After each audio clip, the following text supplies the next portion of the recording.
In other news, we're getting a clearer picture of what the legalization of marijuana will look like in this country. The federal task force has released its blueprint for the rollout.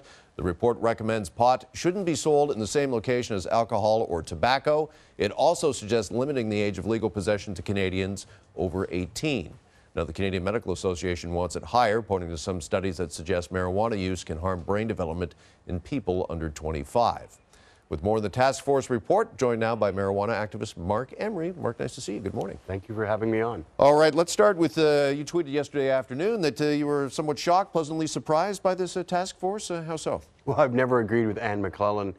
In my life, I considered her our arch enemy of the cannabis culture when she was Justice Minister and Minister of Public Safety in the Liberal government, Paul Martin and John Chrétien. But this report was really well thought out. It was inclusive. It tried not to exclude any Canadians from the process of legalization that's coming, whether it's production, sales. I mean, I sell marijuana in downtown Toronto here at a shop that we see 1,200 to 1,300 people every day. That's a huge number of people coming into our shop to buy.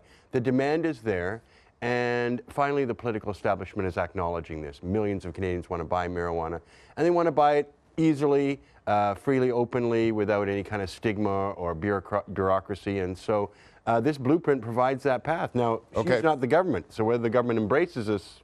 Okay, I want to get to that in a second, but let me ask you about a few of the maybe contentious things in this report. 18, is it too young? As we just mentioned, the Canadian Medical Association says that the brain is still developing. It's going to be hard, though, to justify having people vote, go to war, represent us in the military, and then exclude them from everybody else's legal privilege.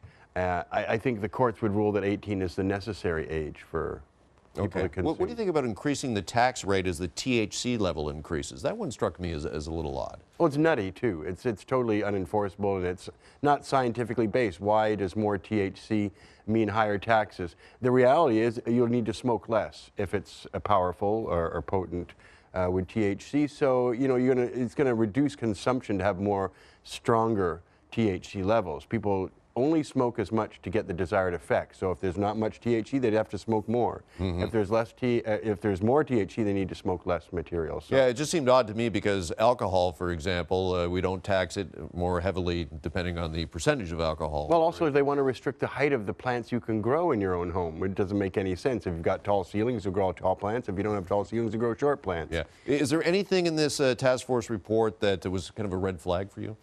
Well, there was a lot of talk about penalties, a lot of talk about enforcement. You know, they treat marijuana like plutonium as opposed to one of the safest substances on earth, which it is.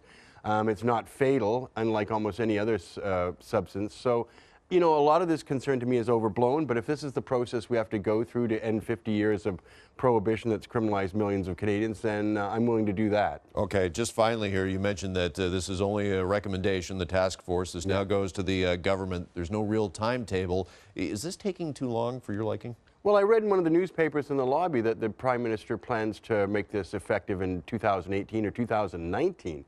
We're in 2016 now. I was thinking middle of next year would be fine because the black market is providing this marijuana to millions of Canadians anyway. So they're already buying marijuana. I'm already selling it. People are already actively involved in the cannabis culture for the last 50 years. So let's just legalize what we're doing already, collect your taxes, and let's call it a day. There's Canada's Prince of Pot, Marc Emery. Marc, great to see you as always. Thanks. Thank you.